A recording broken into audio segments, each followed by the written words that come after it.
Duck was tired out.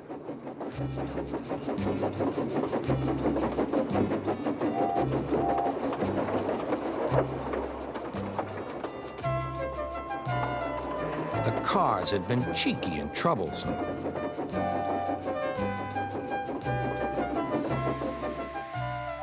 He wanted a rest in the shed.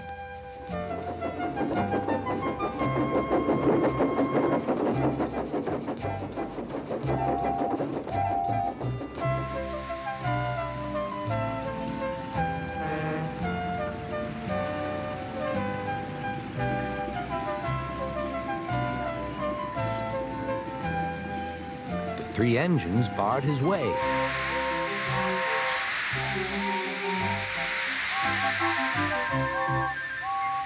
Keep out. Stop fooling, said Duck. I'm tired. So are we, hissed the engines. We are tired of you. We like Diesel. We don't like you. You tell tales about us to the cars. I don't. You do. I don't. You do. Sir Topham Hatt came to stop the noise. Duck called me a galloping sausage, spluttered Gordon. Rusty red scrap iron, hissed James. I'm old square wheels, fumed Henry. Well, Duck? Duck considered. I only wish, sir, he said gravely, that I'd thought of those names myself, if the dome fits. He made cars laugh at us, accused the engines. Sir Topham Hatt recovered. He'd been trying not to laugh himself.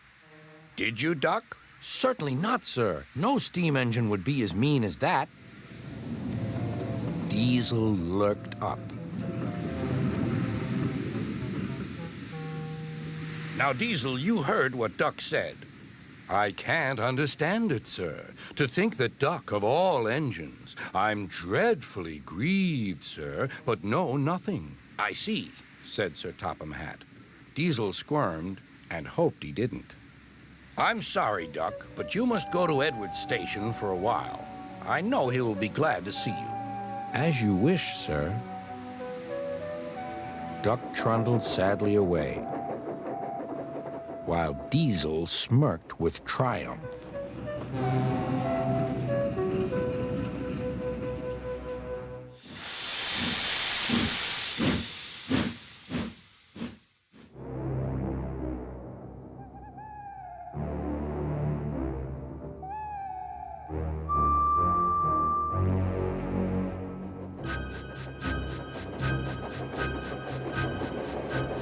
Every year, on the date of the accident, it runs again as a warning to others, plunging into the gap, shrieking like a lost soul. Percy, what are you talking about? The ghost train. Driver saw it last night. Where? Asked Thomas and Toby. He didn't say. Oh, it makes my wheels wobble to think of it. Puh, said Thomas. You're just a silly little engine. I'm not scared.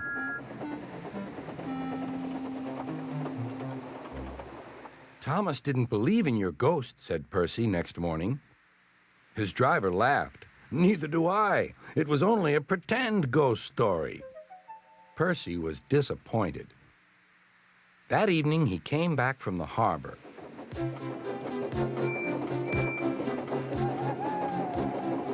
Percy knew where he was, even in the dark. Crow's Farm Crossing. We shan't be long now.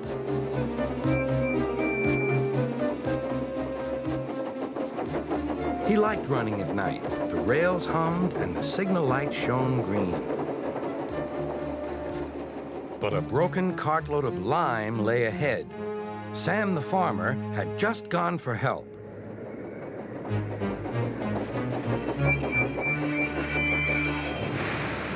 Percy broke the cart to smithereens. Lime flew everywhere.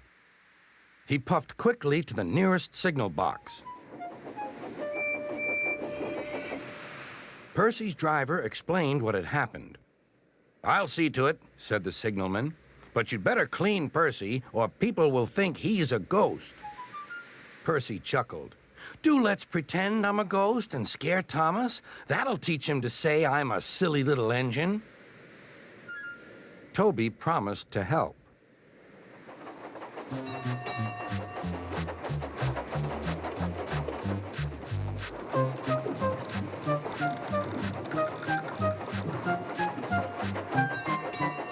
Thomas was being oiled up for his evening train. "Percy's had an accident," cried Toby. "Poor engine," said Thomas. "Botheration! That means I'll be late." "They've cleared the line for you, but there's something worse." "Out with it, Toby. I can't wait all evening." "I just seen something," said Toby. It looked like Percy's ghost. It said it was coming here to warn us." "Puh, who cares? Don't be frightened, Toby. I'll take care of you."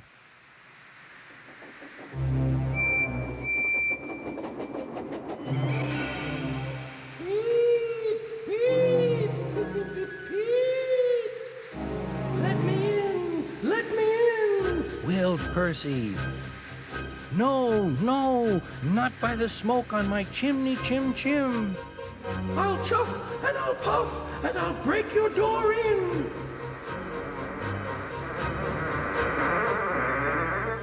"Oh, dear," exclaimed Thomas. "It's getting late. Oh, I'd no idea. Oh, I must find Annie and Clarabelle." It was morning when Thomas returned. "Where have you been?" asked Toby. Well," said Thomas, "I knew you'd be sad about Percy, and I didn't like to intrude. I slept in the freight shed and..." "Oh, sorry, can't stop. Gotta see a coach about a train." Percy was none the worse for his adventure and was still enjoying himself enormously. He had heard everything. Well, what do you know about that?" "Anyone would think," chuckled Toby, "that our Thomas had just seen a ghost."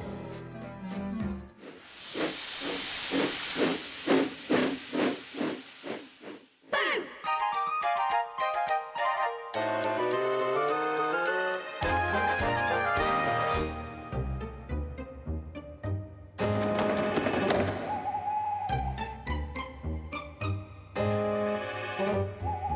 What's that moving in the corner?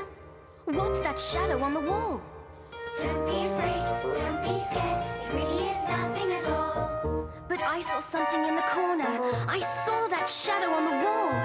It's just your imagination. Look, it's just the wise old owl.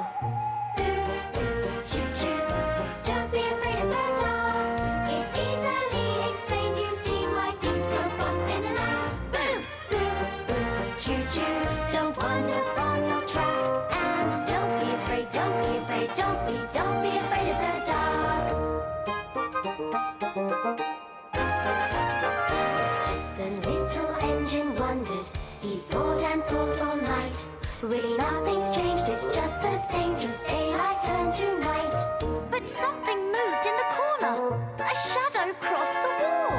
He closed his eyes, counted 10. And remembered the wise old owl. Boo, boo, choo choo, don't be afraid of the dark. When the lights go out and you have your doubts, why things go bump in the night. Boo, boo, boo, choo choo, don't wander from your mark. And don't be afraid, don't be afraid, don't be afraid of the dark.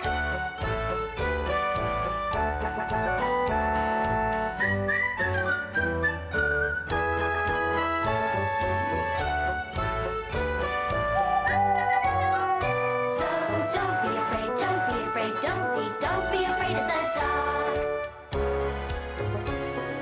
Boo, boo, choo choo, don't be afraid of the dark. It's easily explained, you see why things go bump in the night. Boo, boo, boo, choo choo, don't wander from your track. And don't be afraid, don't be afraid, don't be afraid of the dark.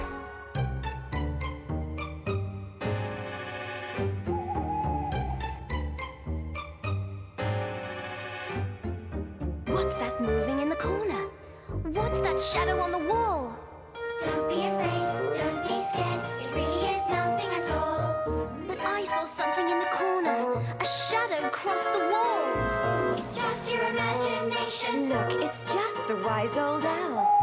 Boo, boo, choo choo, don't be afraid of the dark. It's easily explained, you see why things go bump in the night. Boo, boo, boo, choo choo, don't wander from your track. And don't be afraid, don't be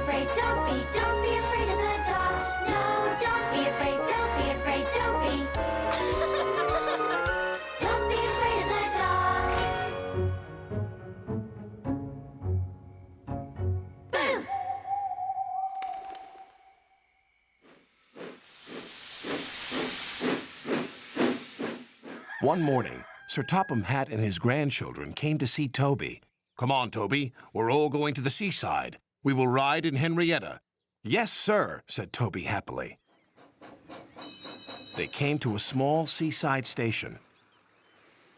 Soon the children were playing in the sand, building a splendid castle. Sir Topham Hatt inspected it. "My word, it's a very fine castle. Have you seen a real one like it?" "Yes," replied the children.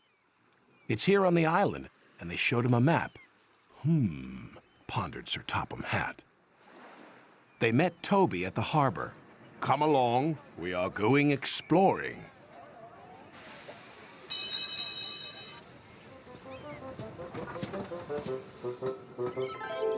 Soon they were in the wildest part of the island. They stopped by a lonely signal box. "Where are you going?" asked the signalman.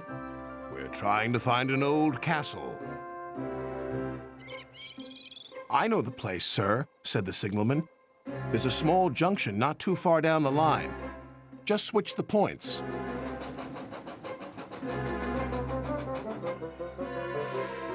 When the firemen switched the points, their adventure really began.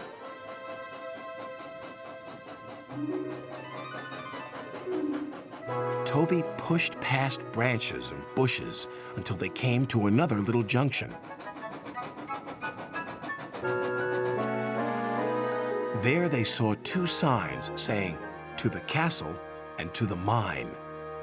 "We'll go to the castle first."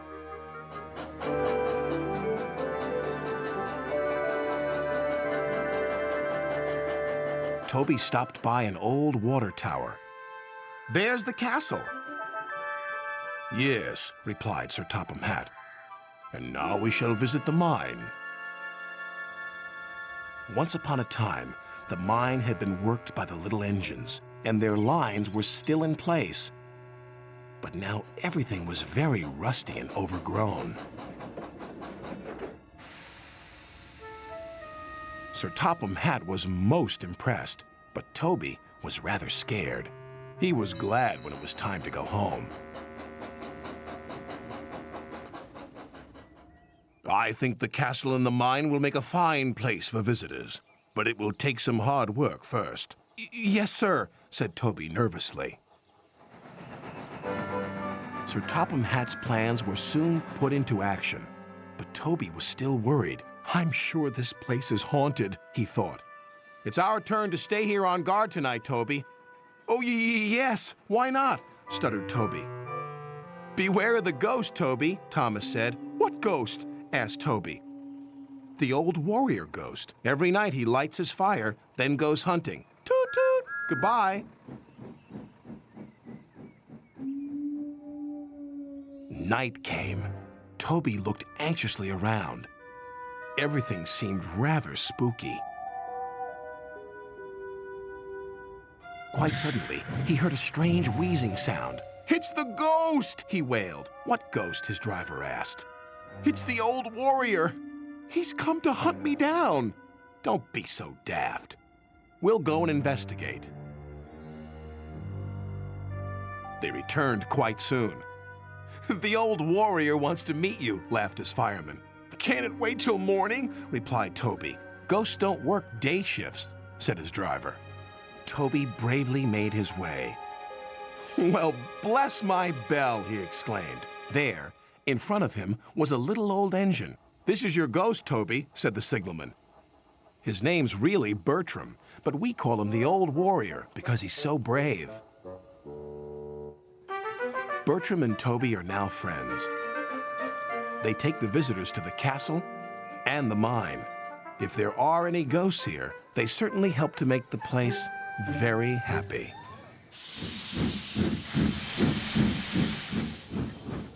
Early one morning, Gordon's fire would not light. "I don't know what's wrong," sighed the firelighter. "There must be gremlins about." "What are gremlins?" asked Percy. "I've heard that they're little green men who play tricks," replied Thomas. "Can we find one?"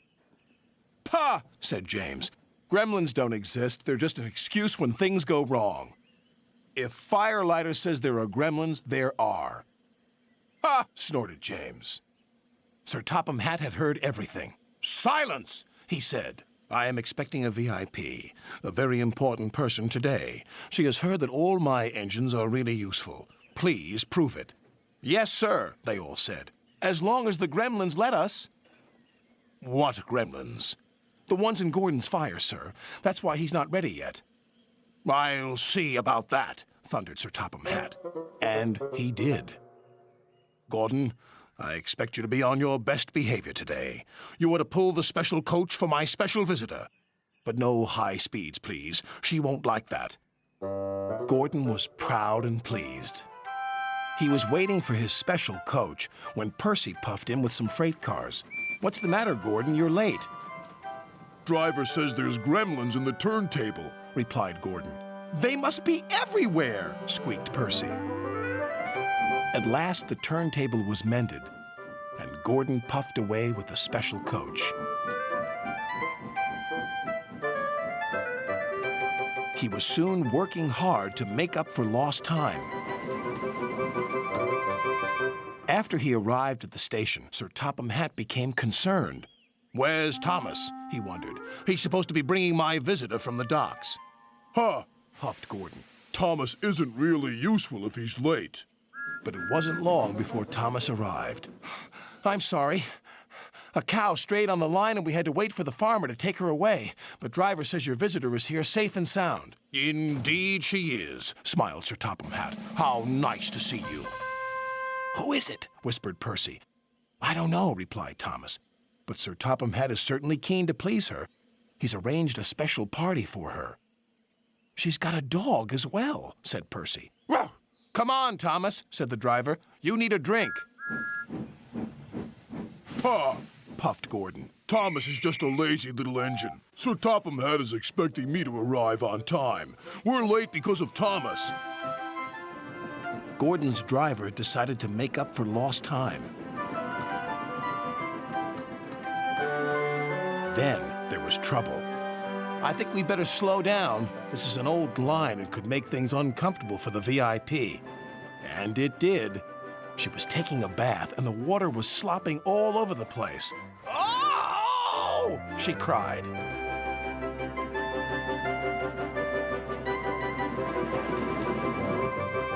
Gordon was very relieved to reach his final destination, where Thomas was waiting to collect Sir Topham Hatt and his special visitor. He blew an extra long whistle. This frightened the visitor's dog so much that he fled from the station and ran into a field where a bull was grazing. The bull frightened the little dog even more. He ran back again, onto the platform and over the bridge. Row! Row! Row!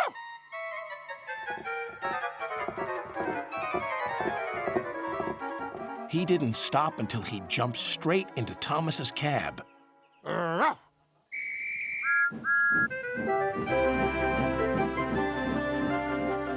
But he had a wonderful ride, all the way to the docks. What's the dog's name? Asked the fireman. Well, after today's events, I think I'll rename him Gremlin, Sir Topham Hatt chuckled. In that case, I've met one at last. Ha ha! Excuse me, sir, but who is your very important visitor? Why, didn't I tell you? This lady is my mother, and she agrees with me. You are indeed really useful engines, and my mother, of course, is always right. Ha ha ha ha!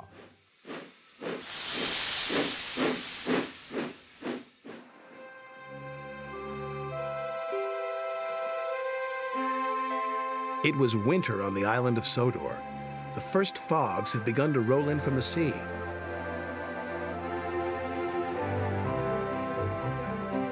Thomas, Annie, and Clarabelle loved the quiet of Misty Valley.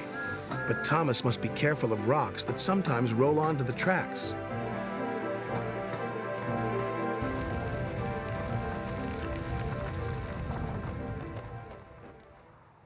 Cyril the Fogman has a very important job.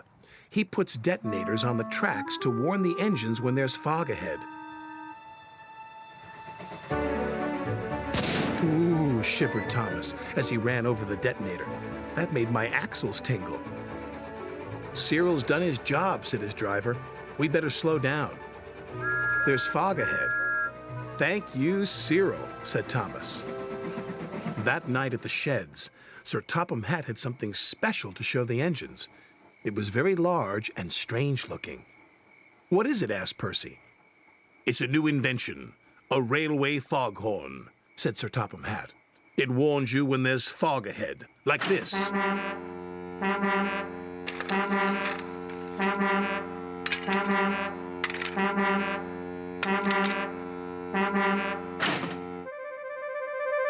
That's loud, said Percy. Too loud, huffed James. Sounds like a tugboat to me, grumbled Gordon. Thomas looked worried. What will Cyril do now? He asked. He will be getting a much-needed rest, said Sir Topham Hatt. Besides, this new foghorn will be more reliable. Poor Cyril, whispered Thomas. He's been scrapped.